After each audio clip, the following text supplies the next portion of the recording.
Guillaume Canet est un homme heureux. Le cinéaste français de 49 ans a réussi son pari avec l'immense projet que qu'était Astérix et Obélix, l'Empire du Milieu, puisque le film jouit de très bons chiffres au box-office, signant au passage le meilleur démarrage en salle d'un film français depuis 2008. De quoi soulager le compagnon de l'actrice oscarisée Marion Cotillard, avec qui il est devenu père de Marcel et Louise, après une période de stress intense.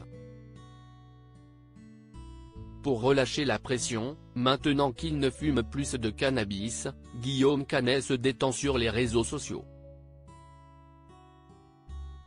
Et notamment sur son compte Instagram, où il est suivi par plus d'1 million de followers. En effet, l'acteur et réalisateur a partagé une vidéo des coulisses du tournage d'une des scènes de son dernier bébé.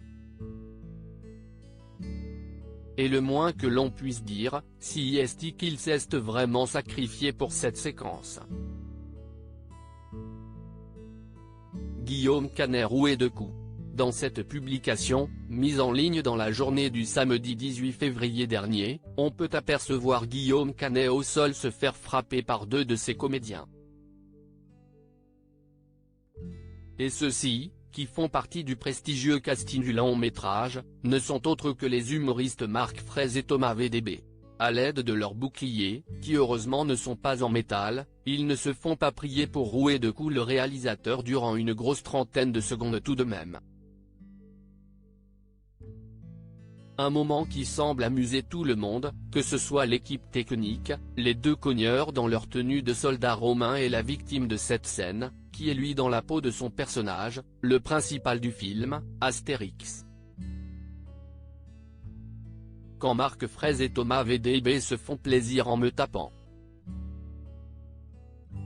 A-t-il écrit pour légender cette publication.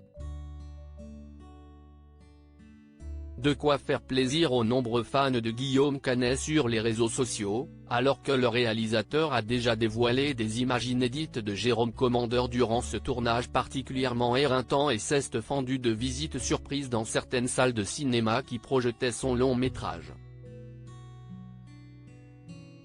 Reste maintenant à voir si le succès d'Astérix et Obélix, l'Empire du Milieu va se poursuivre dans les salles obscures au cours des prochaines semaines et rentabiliser l'énorme investissement qu'il a nécessité.